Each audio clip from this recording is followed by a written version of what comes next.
thing to commit acts of violence targeting Muslims.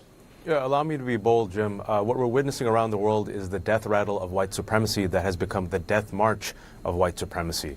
This is a globalized ideology of supremacy that believes that white people, whoever represents white people, are superior, and they have a shared fear and conspiracy theory, something called the white genocide or the Great Replacement, which says that Jews are the head of this cabal that are trying to weaken and subordinate the white race, specifically through the savages. That's us, the Muslims, black people, Latinos.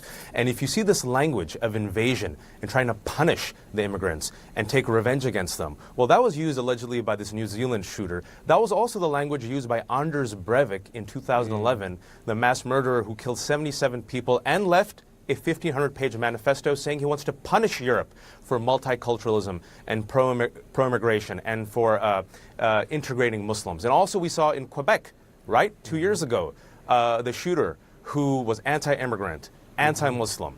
He went and he killed 6 people, where? At a mosque. Yeah. Also, I want to just make this point, this connection. This ideology, this conspiracy theory has been mainstreamed. Now, I want to be really bold here, and you can connect the dots. This has been mainstreamed by Republican elected officials such as Congressman Steve King, who has sworn by the replacement theory. He's tweeted about it, that we cannot replace our civilization with their babies, right? And so Donald Trump, in the midterm elections in 2018, when he's promoting the anti-Semitic conspiracy theory of George Soros, the Hungarian Jewish-American billionaire, allegedly funding the caravan of rapists and criminals and Middle Eastern suspects who are going to invade us, that language sounds very similar to the language used in this manifesto. And that's why there's a link here. There's a reason why the #1 domestic terror threat in America, according to the FBI, are these white supremacists. It's the #1 domestic terror threat according to the number of plots. And we have to call it out for what it is. It's an act of domestic terrorism, which makes all our communities unsafe. Because this is not the first time a religious house of worship has been the site of a mass murder. It's happened to Sikh temples. It just happened in October in the Tree of Life synagogue where 11 people died. And the shooter, Jim and Poppy, said what? He wanted to punish Hayas. He wanted to punish organizations that were bringing in refugees, and he reshared a post on Gab, a right-wing social media site, that said that we have to punish the filthy, evil Jews for bringing in the filthy, evil Muslims. The connections are right there.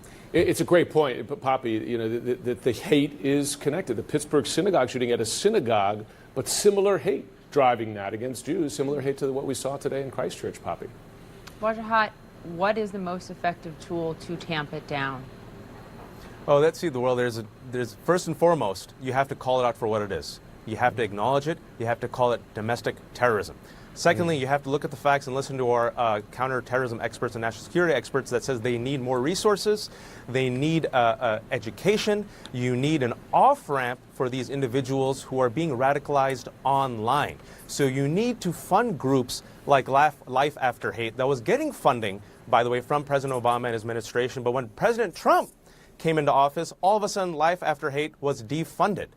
You need to have prosecution of these individuals as terrorists, name them as terrorists, and we need to have a really come to Jesus moment here in America, where we have to realize that if there is a suspect who happens to be a white man, you don't call him a lone ranger, right, or a lone wolf, in their double standard when it's a Muslim suspect.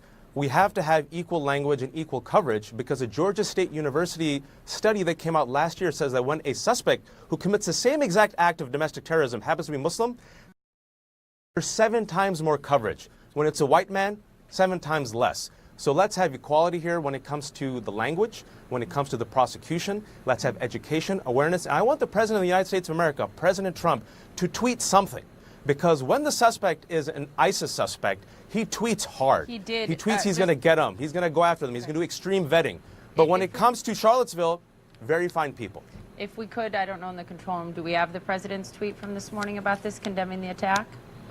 Okay, we don't have it. Okay, the president did condemn. He did that early this morning. But it came late, Poppy. It came late, because last night when this was happening, you know what he tweeted out? He tweeted out a Breitbart article. And Breitbart is a site for promoting and mainstreaming much of this anti-immigrant, anti-black, anti-Muslim sentiment the past few years. And Steve Bannon, who was his chief advisor, his #1 book that he recommends is the novel Camp of Saints. So you know what Camp of Saints is all about? It's a dystopian, fictional, racist novel which warns about brown immigrants invading and overtaking Europe. Notice the connections. Let me just read the president's message this morning. Quote, "My warmest sympathy and best wishes goes out to the people of New Zealand after the horrible massacre in the mosques. 49 innocent people have so senselessly died, with so many more seriously injured. The U.S. stands by New Zealand for anything we can do. God bless all." That from the president at 4:41 Eastern Time.